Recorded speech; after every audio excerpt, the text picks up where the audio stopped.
Hello everyone. आज हम start करवा रहे हैं अपना next topic that is allotropy. Allotropy एक ऐसा फिनोमेना होता है जिसमें किसी एलिमेंट की फिजिकल फॉर्म साथ में फिजिकल प्रॉपर्टी जो है वो तो हो सकती है डिफरेंट डिफरेंट, लेकिन क्या होगा कि जो उसकी केमिकल प्रॉपर्टी है वो हमेशा सिमिलर रहती है। इसे हम एलोट्रोपी कहते हैं। जो डिफरेंट फॉर्म्स उस एलिमेंट के एग्जिस्ट करते हैं उन डिफरेंट फॉर्म्स को एलोट्रोप्स कहा जाता है। ये बात हम एलोट्रोपी में पढ़ेंगे, ठीक है। तो स्टार्ट करते हैं एलोट्रोपी। एलोट्रोपी क्या एक ऐसा फिनोमिना है जिसमें एलिमेंट एग्जिस्ट करता है डिफरेंट फिजिकल फॉर्म में विद डिफरेंट फिजिकल फॉर्म में with different physical property. But क्या होगा उसके बाद, क्या होगा, बट सिमिलर केमिकल प्रॉपर्टी। उसकी केमिकल प्रॉपर्टी कैसी होती है, सिमिलर होती है। उस फिनोमिना को एलोट्रोपी कहते हैं। बात समझ में आ गई, एलोट्रोपी किसे कहेंगे? ऐसा फिनोमिना जिसमें एलिमेंट एग्जिस्ट करता है डिफरेंट फिजिकल फॉर्म में with different physical property but have similar chemical property is called as allotropy। और जो डिफरेंट फॉर्म एग्जिस्ट करते हैं उन्हें कहते हैं एलोट्रॉप्स। जो डिफरेंट फॉर्म एग्जिस्ट करेंगे उन्हें एलोट्रॉप्स कहते हैं। बात समझ में आ गई, एलोट्रॉपी और एलोट्रॉप्स क्या होता है। इसके बाद हम बात करते हैं किस एलिमेंट के एलोट्रॉप्स हमें पढ़ने। हमें एलिमेंट्स का नाम जो है जिसको पढ़ना है उसे हम कहते हैं कार्बन। तो कार्बन के एलोट्रॉप्स आपको पढ़ने। इसको छोड़ के सल्फर होता है, उसके भी एलोट्रॉप्स होते हैं। और भी काफी सारे एलिमेंट्स होते हैं उसके एलोट्रॉप्स, लेकिन सबसे ज्यादा जो इंपॉर्टेंट एलोट्रॉप्स हैं वो है कार्बन के। वही हमें पढ़ने, क्योंकि हमारे चैप्टर में जो स्टडी की जा रही है इस चैप्टर में वो क्या है, कार्बन के एलोट्रॉप्स के, ठीक है। तो देखो, कार्बन जो होता है वो दो तरह से एग्जिस्ट करता है। एक होता है क्रिस्टलाइन फॉर्म और एक होता है एमोर्फस फॉर्म। सबसे पहले क्रिस्टलाइन एमोर्फस फॉर्म है ना, इसी को समझ लेते हैं। क्रिस्टलाइन एमोर्फस फॉर्म होता क्या है? तो क्रिस्टलाइन फॉर्म में क्या होगा, ऐसा फॉर्म किसी सॉलिड का, कार्बन सॉलिड होता है, ठीक है, ऐसा फॉर्म किसी सॉलिड का जिसमें definite arrangement of particles, particles का डेफिनेट अरेंजमेंट। मान लो एक सॉलिड है, कौन सा, क्रिस्टलाइन। इसमें definite arrangement of particles, particles का अरेंजमेंट बिल्कुल परफेक्ट है, कोई इम्परफेक्शंस है ही नहीं। तो इस तरह के फॉर्म को हम कहते हैं क्रिस्टलाइन फॉर्म, मतलब definite arrangement of particles whole of the crystal, that is known as crystalline allotropes. समझ में आया क्रिस्टलाइन एलोट्रॉप्स क्या होगा। अब बात करते हैं एमोर्फस जो कार्बन है उसको। एमोर्फस की बात करें तो एमोर्फस में क्या होगा, जो अरेंजमेंट ऑफ पार्टिकल्स है वो डेफिनेट नहीं होगा। हो सकता है कहीं पे पार्टिकल सॉलिड में बहुत ज्यादा हो, कहीं पे पार्टिकल्स हो सकते हैं कुछ कम हो जाए, मतलब डेफिनेट ऑर्डर ऑफ पार्टिकल्स नहीं है। मतलब कहीं पार्टिकल्स कुछ ज्यादा होंगे और कहीं पार्टिकल्स हो सकते हैं कुछ कम हो। तो इस तरीके से हम कहेंगे है तो ये सॉलिड ही, ठीक है, एमोर्फस सॉलिड। लेकिन अगर हम अरेंजमेंट ऑफ पार्टिकल्स समझें तो क्रिस्टलाइन में क्या होता है, डेफिनेट ऑर्डर ऑफ पार्टिकल्स होते हैं। एमोर्फस में डेफिनेट ऑर्डर ऑफ पार्टिकल्स नहीं होते, तो ऐसे कार्बन को एमोर्फस कार्बन कह सकते हैं। तो दो तरह के कार्बन हो गए, क्रिस्टलाइन और दूसरा एमोर्फस हो गया। क्रिस्टलाइन जो कार्बन है इसके तीन टाइप्स होते हैं, हम कैसे तीन एलोट्रॉप्स बना सकते हैं। क्रिस्टलाइन फॉर्म में जो कार्बन आता है उसके तीन टाइप के एलोट्रॉप्स हो सकते हैं, एक डायमंड, एक ग्रेफाइट, एक फुलरेंस, ठीक है। डायमंड, ग्रेफाइट, फुलरेंस तीनों की केमिकल प्रॉपर्टी सिमिलर होगी, लेकिन तीनों की फिजिकल प्रॉपर्टी जो है वो कैसी होगी, डिफरेंट होगी। इसका मतलब तीनों के तीनों यहाँ पे क्या है, एलोट्रॉप्स है, ठीक है। क्या है, तीनों के तीनों एलोट्रॉप्स हैं। किसके एलोट्रॉप्स हैं, कार्बन के। तो कार्बन किस फिनोमेना से डिफरेंट एलोट्रॉप्स बना रहा है, उसे कहेंगे एलोट्रॉपी। समझ में आ गया। तो इंपॉर्टेंट जो है हमारे सिलेबस में वो तीन ही हमें पढ़ने हैं, डायमंड, ग्रेफाइट और फुलरेंस, ठीक है। जो मैंने एमोर्फस कार्बन बताया है इसमें सिर्फ एलिमेंट्री आइडिया दे रहे हैं, इतना इंपॉर्टेंट नहीं है। एमोर्फस जो कार्बन होता है उसके कौन कौन से एलोट्रॉप्स होते हैं, एक होता है कोल, एक होता है चारकोल, एक होता है लैंप ब्लैक।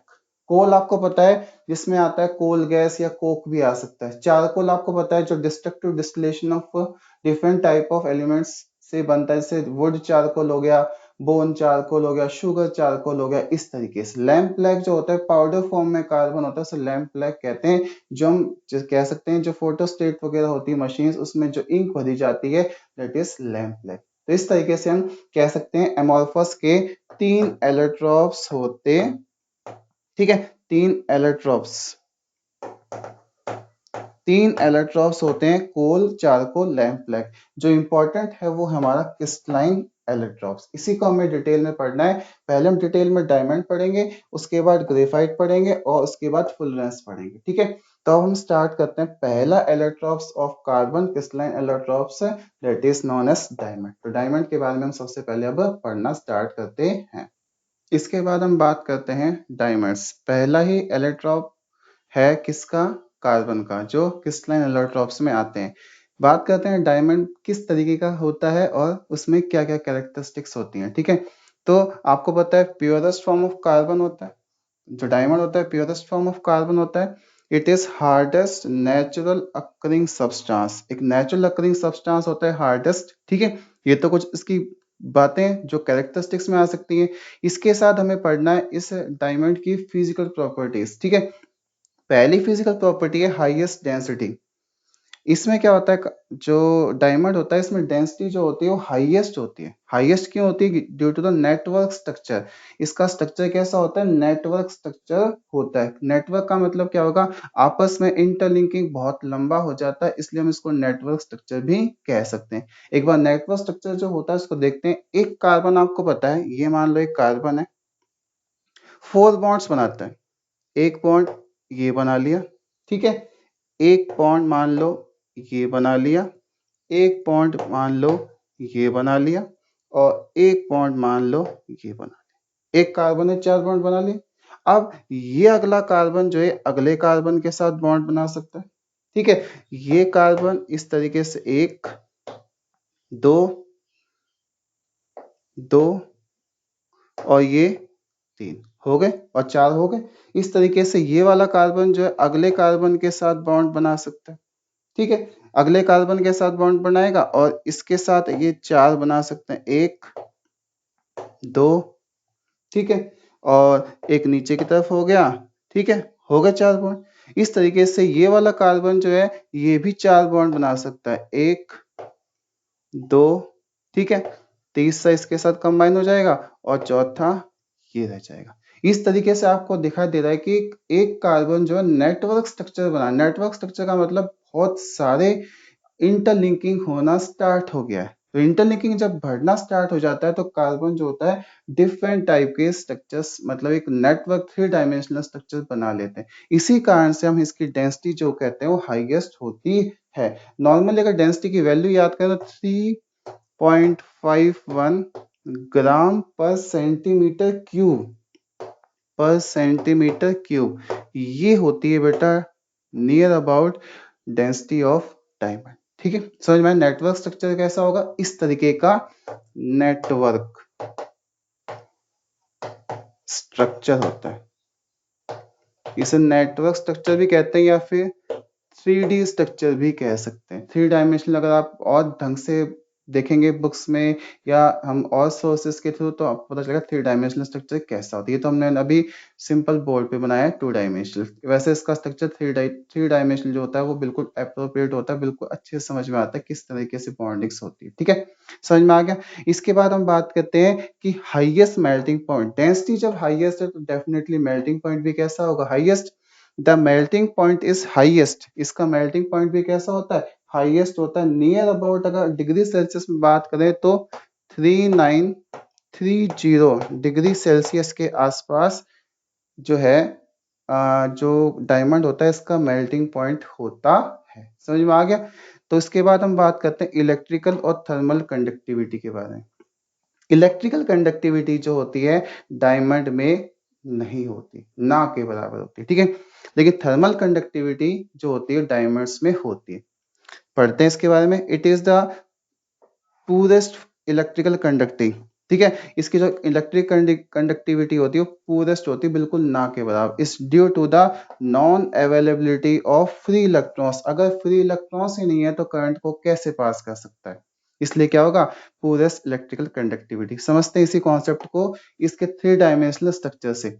मान लो ये कार्बन है, एक कार्बन के साथ 1 2 3 4 4 बॉन्ड बने हुए हैं, और कार्बन आपको पता है 4 से ज्यादा बॉन्ड तो बनाता ही नहीं है।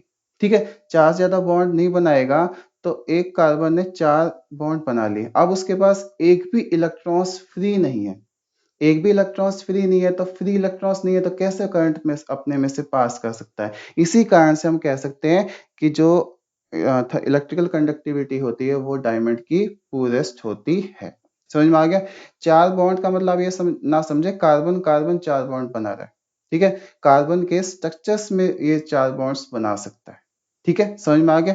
अब चलते हैं, बट हैव थर्मल कंडक्टिविटी, इसकी थर्मल कंडक्टिविटी होती है। थर्मल कंडक्टिविटी होने के कारण हम इसको कहाँ यूज करते हैं, जो ड्रिलिंग पर्पस होते हैं, अंडरग्राउंड ड्रिलिंग करवाई जाती है, तो उसमें हम जो टिप होती है किसी भी जो ट्रिपर्स जो टूल्स होते हैं, उसमें क्या होता है कि ट्रिप को हम किससे बनाते हैं, डायमंड। डायमंड क्या होता है, बहुत जल्दी अपने में से हीट को लॉस करता है। लॉस का मतलब कंडक्टिविटी शो करता है। तो जैसे जैसे वो ड्रिलिंग करेंगे तो आपको पता है ड्रिलिंग करने से कोई सब्सटेंस फ्रिक्शन होता है, और फ्रिक्शन से हो सकता है हीट हो जाए, लेकिन हीट को बहुत जल्दी ये क्या करता है, कंडक्ट कर देता है। इसलिए हम ड्रिलिंग पर्पस में इसको यूज करते हैं। तो हम कह सकते हैं इलेक्ट्रिकल कंडक्टिविटी नहीं होती, लेकिन इसकी थर्मल कंडक्टिविटी होती है। समझ में आ गया। इसके बाद हार्डनेस की बात करते हैं। The 3 dimensional structure constitute the hardest substance. जो 3 डायमेंशनल स्ट्रक्चर दिखाई दे इसमें नेटवर्क स्ट्रक्चर कह रहा है, इसी कारण इसको हार्डेस्ट सब्सटेंस भी कह सकते हैं। ठीक है, इसके साथ इसका आपने फिजिक्स में पढ़ा होगा रिफ्रैक्टिव इंडेक्स, जो इसको कह सकता है, इसकी जो चमक आती है किसी कारण रिफ्रैक्टिव इंडेक्स, इसका रिफ्रैक्टिव इंडेक्स होता है नियर अबाउट 2.5। याद रखना इसका रिफ्रैक्टिव इंडेक्स, ये आपके फिजिक्स में आएगा कि हर मेटल का रिफ्रैक्टिव इंडेक्स क्या होता है, एक मीडियम से दूसरे मीडियम जब रे ऑफ लाइट पास होती है कितना डेविएशन होता है, उसको रिफ्रैक्टिव इंडेक्स कहते हैं। लाइट चैप्टर में आप पढ़ोगे। ठीक है, रिफ्रैक्टिव इंडेक्स जो होता है इसका 2.5 नियर अबाउट सबसे ज्यादा ही होता है। समझ में आ गया। तो इस तरीके से आपको समझ में आया डायमंड की फिजिकल प्रॉपर्टीज क्या क्या होती हैं। अब हम बात करते हैं next allotropes, that is graphite. इसके बाद हम बात करते हैं किसके बारे में, ग्रेफाइट के। ग्रेफाइट जो है इसकी हम प्रॉपर्टीज पढ़ते हैं और फिर फिजिकल जो प्रॉपर्टीज है वो पढ़ेंगे। सबसे पहले इसकी कैरेक्टरिस्टिक्स है, it is greyish black. Grey या ब्लैक से कलर का होता है सब्सटेंस। ठीक है, it is very soft and slippery, ये बहुत इंपॉर्टेंट प्रॉपर्टी है। वही पूछा जाए कौन सा ऐसा एलोट्रॉप है कार्बन का जो सॉफ्ट और स्लिपरी है, तो आंसर आएगा ग्रेफाइट। ठीक है, समझ में आ गया। इसके बाद उसकी physical properties one by one हम सब पढ़ लेते हैं। सबसे पहली फिजिकल प्रॉपर्टी है अपीयरेंस। ठीक है, इट इज ग्रेइश ब्लैक, ये आपको पता है ग्रेइश ब्लैक कलर का होता है।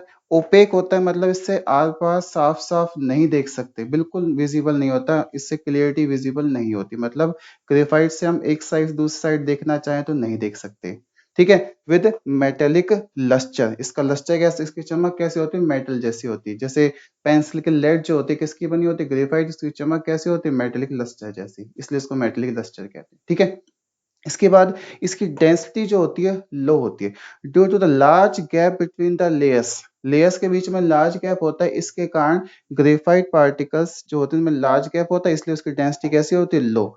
नियर अबाउट हम कह सकते हैं डेंसिटी होती है इसकी 2.22 ग्राम पर सेंटीमीटर क्यूब। ग्राम पर सेंटीमीटर क्यूब, ये वैल्यू होती है डेंसिटी। तो इसका मतलब डायमंड से डेंसिटी क्या होती है, कम होती है। क्यों, क्योंकि लार्ज गैप होता है। कैसे समझे इस लार्ज गैप के कॉन्सेप्ट को, ये जो मैंने स्ट्रक्चर बना रखा है ग्रेफाइट का, इसको कहते हैं लेयर स्ट्रक्चर। क्या होता है, इसमें डिफरेंट लेयर्स होती हैं, हेक्सागोनल लेयर्स होती हैं किसकी, कार्बन्स के पार्टिकल्स की।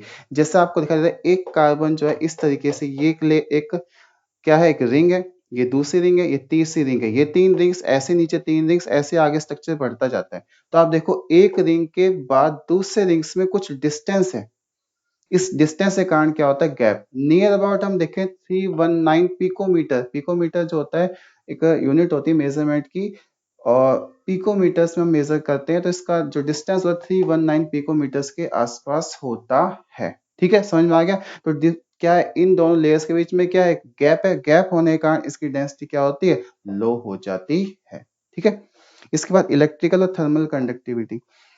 इसमें क्या होता है, जो ग्रेफाइट होता है ये इलेक्ट्रिकल थर्मल कंडक्टिविटी दोनों की दोनों शो करता है। कैसे, एक लेयर पे आते हैं इसके, इस लेयर में ये वाला कार्बन है, और आपको पता है कार्बन जो होता है 4 बॉन्ड क्रिएट करता है, क्योंकि 4 वैलेंस इलेक्ट्रॉन्स होते हैं, 4 बॉन्ड तो क्रिएट करेगा। ठीक है, ये कार्बन इसने 4 बॉन्ड बनाए, आप देखो 1 2 3। अब जो चौथा बॉन्ड है, जो चौथा बॉन्ड इलेक्ट्रॉन्स है, जो बॉन्ड है वो कैसा होगा, यहाँ पे फ्री होगा।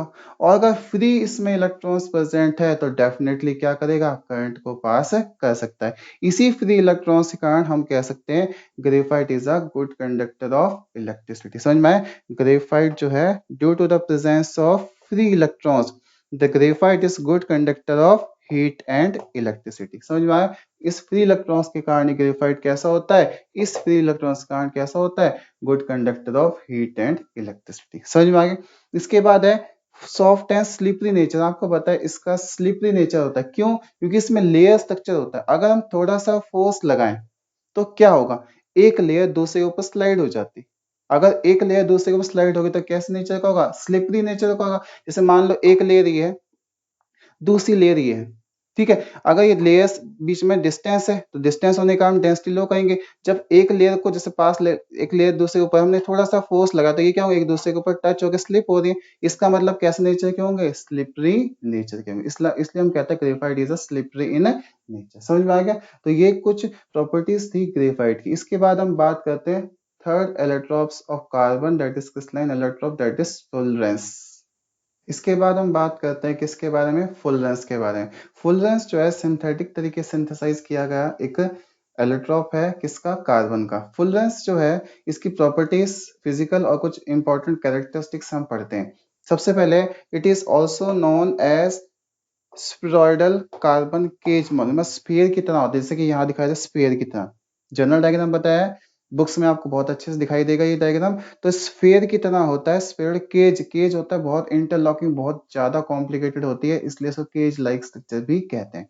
ठीक है, it is also known as buckminsterfullerene भी कहते हैं। ठीक है, ब्लक मिनिस्टर फुल, जिस साइंटिस्ट ने इसको डिस्कवर किया था, 3 साइंटिस्ट थे। जैसे हम बात करें 3 साइंटिस्ट कौन कौन से थे, एक तो थे क्रोटो, दूसरे कर्ल और दूसरे स्मेली। तो तीनों ने मिलके एक स्ट्रक्चर के बारे में बताया जिसे हम कहते हैं फुलरेंस। और buckminsterfullerene basically Buckminster scientist थे जिन्होंने सबसे पहले इसके बारे में सारी इंफॉर्मेशन बताई थी, इसलिए इसको उनके ऑनर के लिए ब्लक मिस्टर फुलरेंस भी कहते हैं। साथ में इसको बल्की बॉल भी कहते हैं। ठीक है, it consist of carbon 60 carbon 70 atoms. इसमें कार्बन के 60 या 70 एटम्स आपस में कंबाइन होते हैं केज लाइक स्ट्रक्चर्स में। ठीक है, समझ में आया फुलरेंस क्या होगा। इसके बाद इसकी कुछ फिजिकल प्रॉपर्टीज हैं। It is dark solid at room temperature पर डार्क सॉलिड होता है। ठीक है, it does not conduct electricity. इसका मतलब किसका काम करेगा, एज ए इंसुलेटर। ये इंसुलेटर का काम करता है। समझ में आ गया। अब बात करते हैं जो कार्बन 60 होता है, इसमें कार्बन 60 में कितने 6 मेंबर्ड और कितने 5 मेंबर्ड रिंग्स होती हैं, ये आपको याद रखना है। इसमें 26 मेंबर्ड रिंग्स होती हैं और 12 5 मेंबर्ड रिंग्स होती हैं। केज लाइक स्ट्रक्चर्स में आपस में कंबाइंड होते हैं, तो इस तरीके का स्ट्रक्चर बनता है। इसको फुटबॉल लाइक स्ट्रक्चर भी कह सकते हैं, बल्कि बॉल भी कह सकते हैं। इस तरीके से आपको समझ में आया फुलरेंस क्या होता है। अब एक बार हम डायमंड, ग्रेफाइट और फुलरेंस सबकी एक हम ये समझ लें कि वो कहाँ कहाँ यूज होते हैं।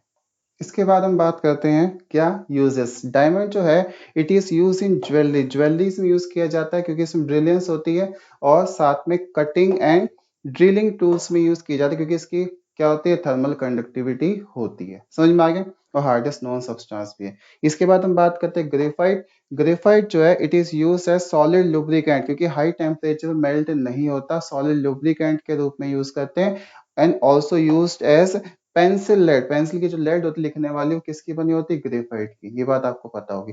फुलरेंस, फुलनेस जो है it is use in medical field में यूज सकते हैं। इन कैंसर और एड्स थेरेपी में हम यूज करते हैं। जो कार्बन 60 जो है वो हम यूज करते हैं कैंसर और एड्स थेरेपी में यूज कर सकते हैं। इस तरीके से कुछ यूजेस थे डायमंड ग्रेफाइट और फुलनेस। और यहाँ आके हमारा टॉपिक एलोट्रॉपीज कंप्लीट हो गया है।